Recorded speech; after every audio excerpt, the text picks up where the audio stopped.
2-1。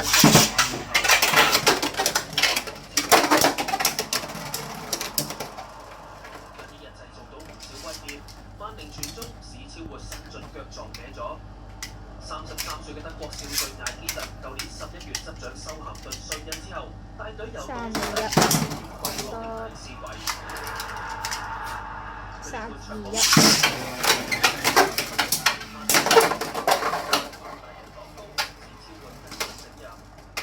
修咸頓上下半場都有球員試過喺對方禁區倒地，包括史斯安沙嘅呢一次。3-1。修咸頓加時上半場有一腳極具威脅嘅射門，嚟自伊路士，散到人之後被罰。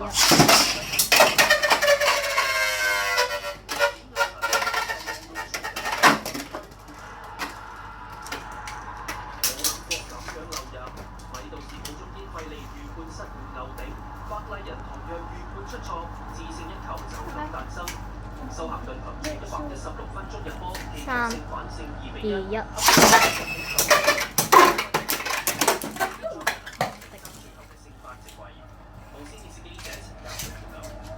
最後港優先進成為首位香港賽車手奪得世界耐力錦標。